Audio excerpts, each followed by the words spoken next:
First, you have some time to look at questions 1 to 4.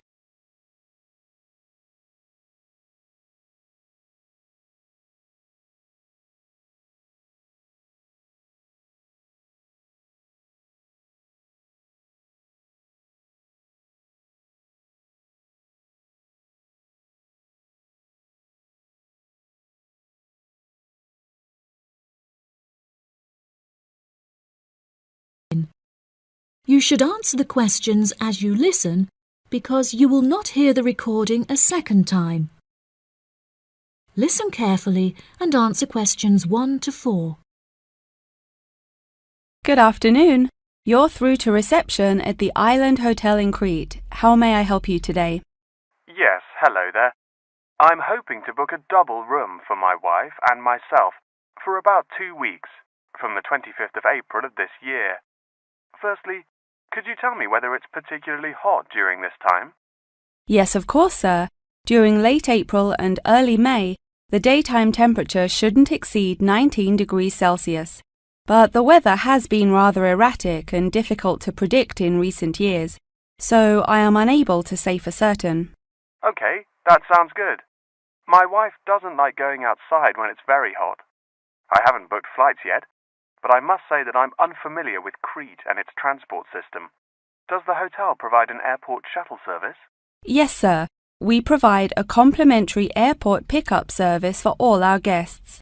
It takes about 40 minutes to get here from the airport, but it's at least 60 minutes at rush hours. And you will be provided with a fully air-conditioned shuttle bus. Okay, excellent.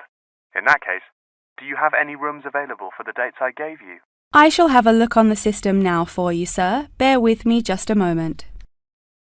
Yes, sir. I can see now that we have several rooms available. Would you prefer a garden view or a sea view? Well, ideally I would like a sea view room with a balcony. But of course that depends on the difference in price. Not to worry, sir. All of our standard double rooms have ensuite facilities and a balcony. If you would like one of our sea view rooms, there is a premium of €60 per night. Okay, so could you tell me the total nightly rate for a standard double room with a sea view? Yes, of course, sir. For the spring months, our rate is €216 per night. For 14 nights altogether, this will come to €3,024. Perfect. I also read on your website that the hotel has gym and spa facilities. Are there any other facilities on offer? Yes, we have a large outdoor infinity pool overlooking the ocean, with luxury sunbeds and a poolside bar. We also have 3 full-size tennis courts, where we run a popular doubles tournament, with the winner receiving 2 all-inclusive spa day vouchers. Goodness, I shall have to brush up on my tennis skills. Before you hear the rest of the conversation, you have some time to look at questions 5 to 10.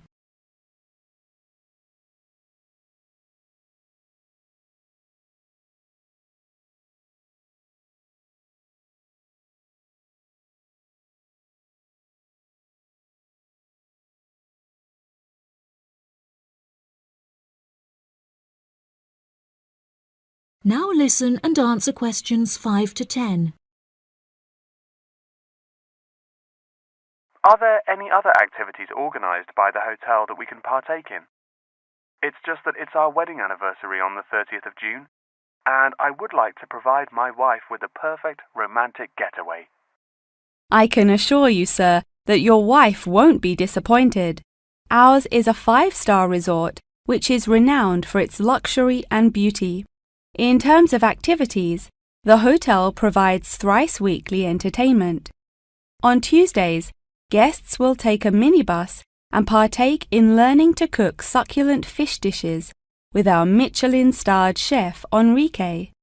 The class will take place in a beautiful valley deep in the Cretan hills, where guests will be treated to an intimate piano performance by our in-house concert pianist Pedro. On Wednesdays, a select number of guests will be fortunate enough to explore the mountains by helicopter, before being transported to a tropical Cretan garden by shuttle bus. Finally, on Thursdays, after a fancy dinner, we provide a spectacular fireworks display, which guests can view from the comfort of a cable car. Oh, wow. That all sounds absolutely wonderful. I shall book the room now, and then I need to look at flights so as not to become extortionate. Would you like to take my details now or later? That is the end of part 1.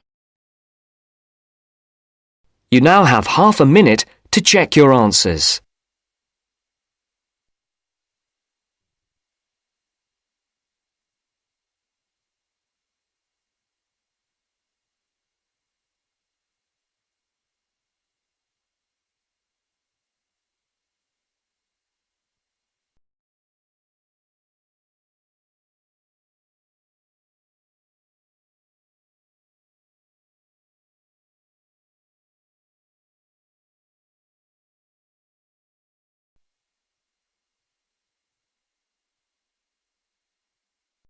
Now turns to part 2.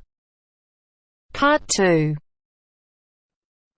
You will hear a podcast on Camber's theme park. Now you have some time to look at questions 11 to 16.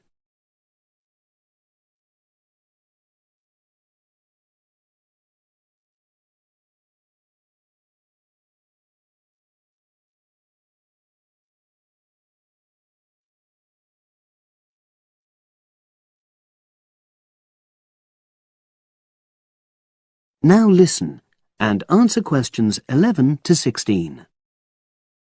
Welcome to Camber's Park podcast. In the next few minutes, I'll tell you a little about the park and the amazing things we have to offer. We like to think that Camber's offers more than other theme parks.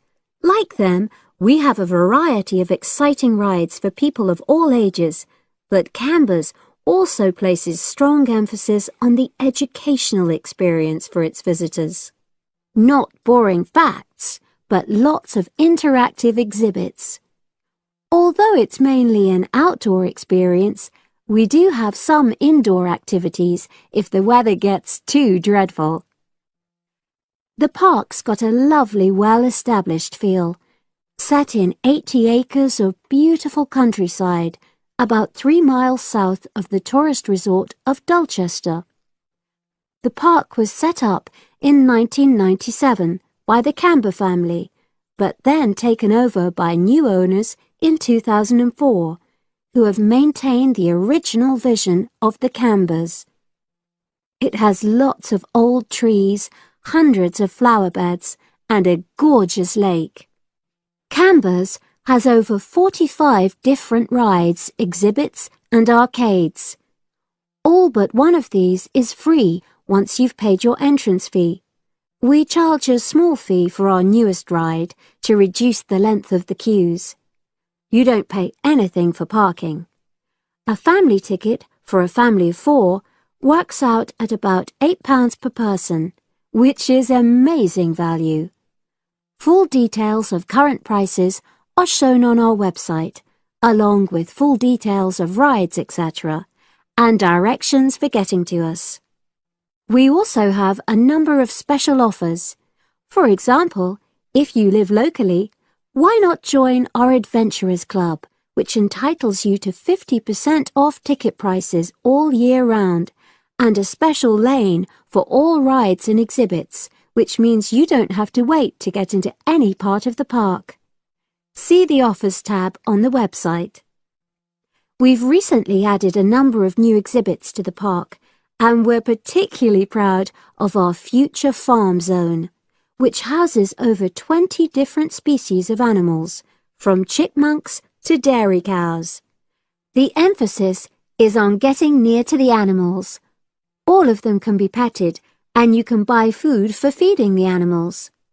Many of our younger visitors say that this is the high point of their visit. And speaking of food, don't let the animals have all the fun. We have a total of 7 different catering outlets on the site. We're open 10 to 5:30 all year round, and cold drinks and snacks can be bought at any time during opening hours. And hot food is available most of the day in the Hungry Horse Cafe from 11 until 5, just half an hour before closing time. Now you have some time to look at questions 17 to 20.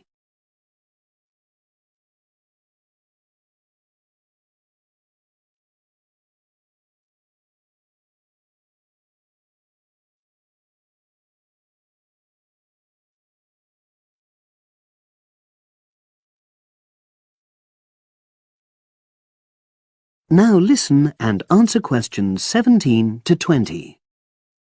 Now we want all our visitors to have an exciting time when they come to the park, but our first priority must be safety.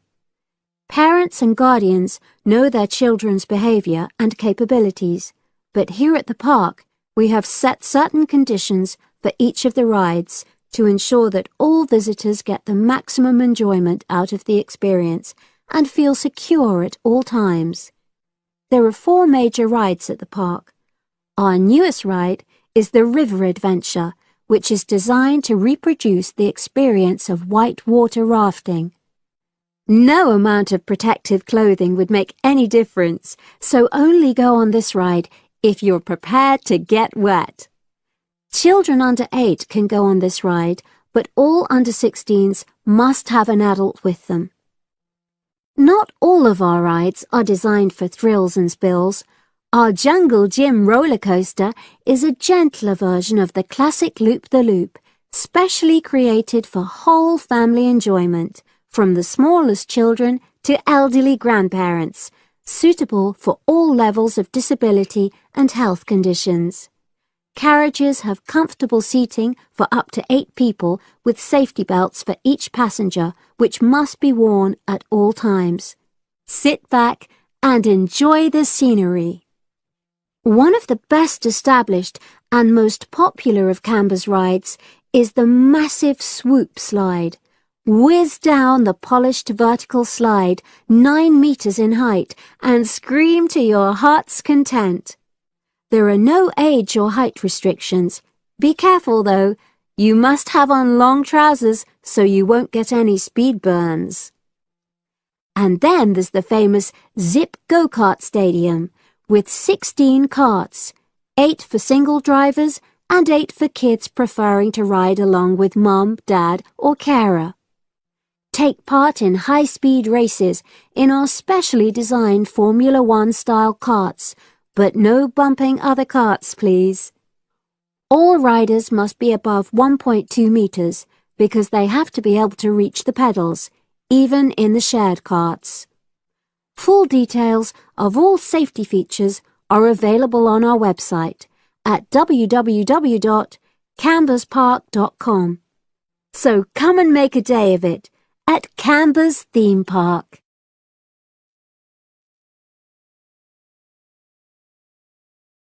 That is the end of part 2. You now have half a minute to check your answers.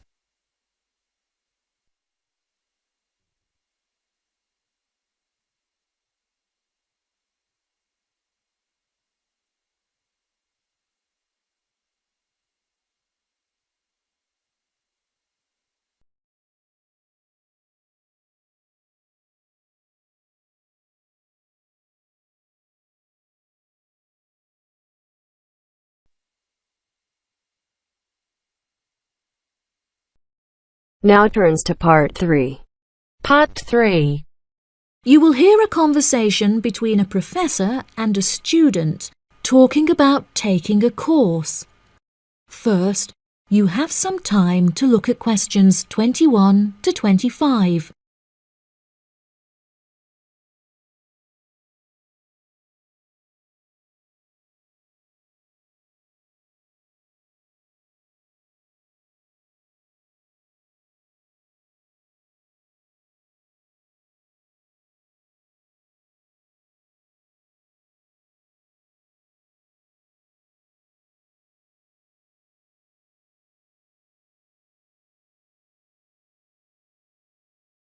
Now listen carefully and answer questions 21 to 25. Excuse me, Dr. Twain.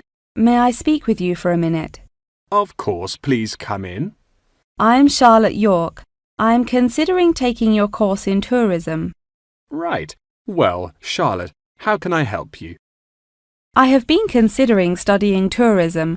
However, it is such an important decision that I would like to seek some advice about it first. Would you mind answering some of my questions? Absolutely.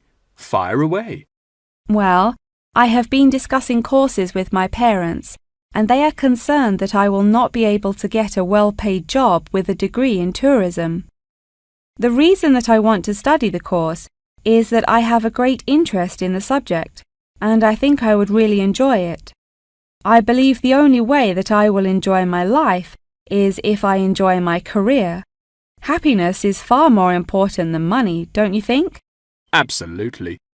I would much rather be happy and poor rather than rich and miserable. Money cannot buy you happiness. I'm glad you agree. You needn't worry about money, Charlotte. A large part of the tourism course is dedicated to teaching students how to manage finances, a skill that you can apply to your everyday life as well. I would also recommend that you take a sideline course in time management, as this can be incredibly useful in efficiently planning your workload. Efficiency is the key to success. I'll remember that. Now, I have found that some students have natural talents that really help them to succeed in the course. Communication skills, for example, can be very beneficial. Do you have any strengths? Maths was always my favourite subject at school, so I really enjoy solving mathematical problems. However, I find statistics quite difficult.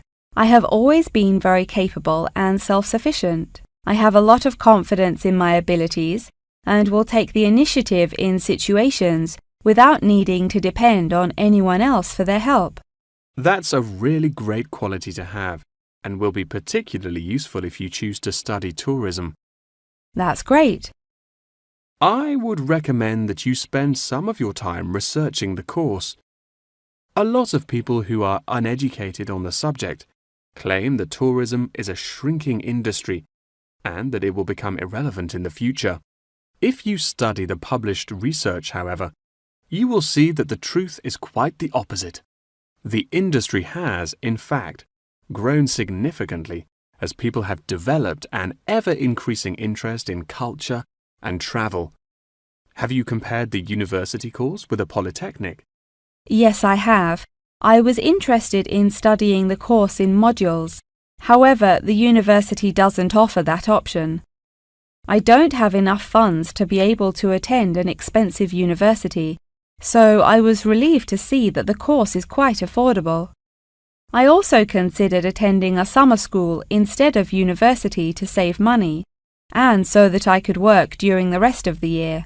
But I really wanted the university experience. I think that university would suit you well. Before you hear the rest of the conversation, you have some time to look at questions 26 to 30.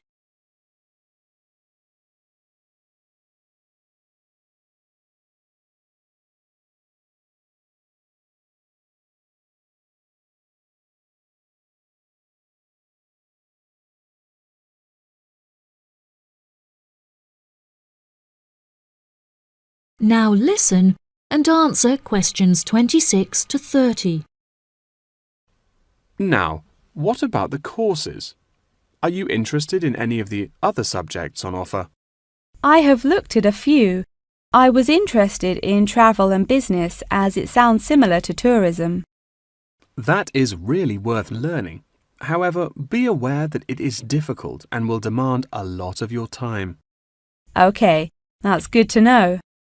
You might find that Japanese is an interesting course and it will teach you valuable skills in speaking the language. Personally, it's not bad and could be of some help, but not that much.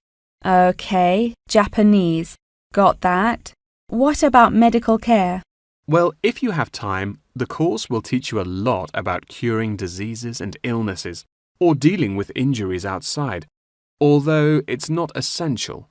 So, okay, if it's useful, I'll take it.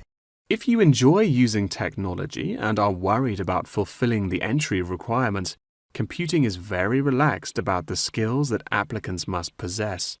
I'm terrible with computers, so I'm not sure that I would enjoy that course. How about public relations? Yes, I would recommend that course. It would be related to entering the tourism industry, as it will educate you on how to approach clients and develop associations with them. That's great. Thank you so much for your help.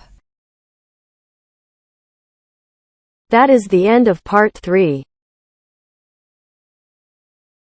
You now have half a minute to check your answers.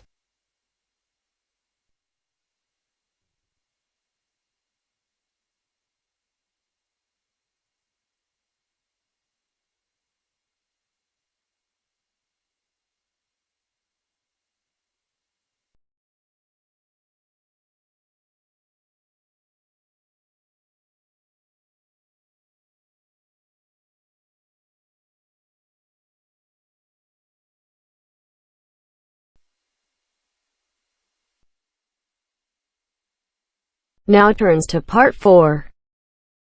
Part 4.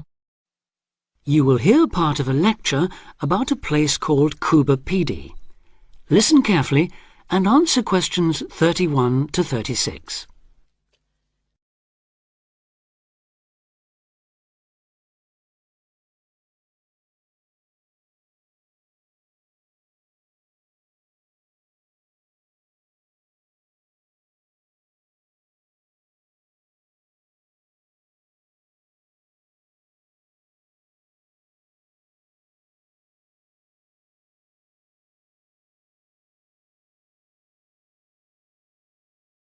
Listen carefully and answer questions 31 to 36. Good afternoon. Today, we're continuing this series of talks on the development of the Australian outback with a look at Kuba Pedy, the desert town of opal mines and underground living, which lies 860 kilometres north of Adelaide and 690 south of Alice Springs. The inaccessibility, harsh climate and almost total lack of water made it a highly unlikely place for human habitation. But that all started to change in 1915 with the discovery there of opals, the precious stones which seem to change colour according to their surroundings. Settlements were established following the First World War, when soldiers returning from the trenches of France brought with them the techniques of living below ground in dugouts. The depression of the 1920s and 30s led to many prospectors leaving, but the town boomed again in the late 1940s when shallow new opal fields were discovered, and immigrants from Europe arrived in large numbers after the Second World War. It must be remembered, though, just how hostile conditions were. Daytime summer temperatures reached well over 50 degrees centigrade, winter nights were bitterly cold, and dense dust storms regularly blanketed the town. To cope with this, more and more people began living in disused mines and purpose-built subterranean houses, where the temperature remains at a comfortable 25 degrees all year round, so that eventually around 70% of the town's inhabitants had made their homes beneath the surface. This led to the construction of hotels and even churches below ground, as well as an entire underground shopping centre, the only one in the world.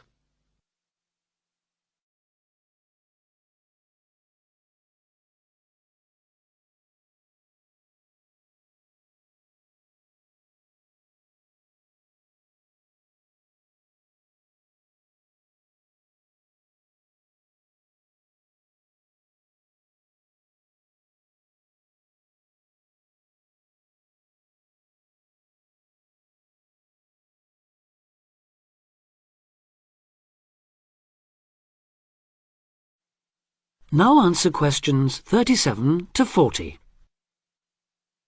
Perhaps not surprisingly, this has now led to the emergence of a secondary industry, tourism.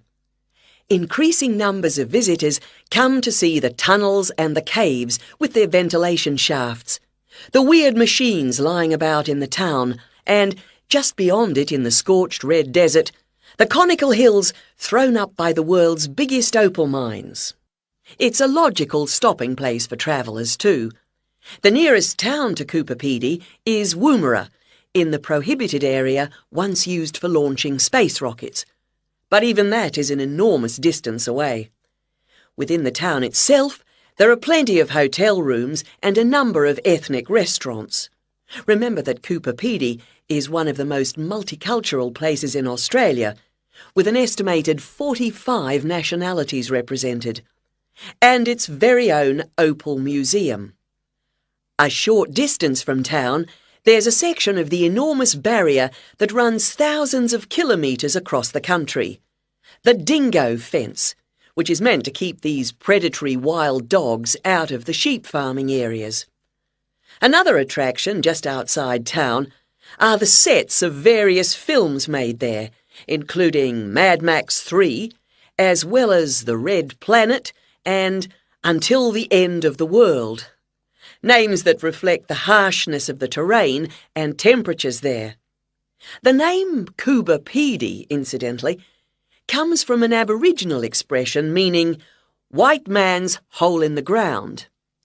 Next, I'd like to go on to talk about Broken Hill, another mining town, but one that...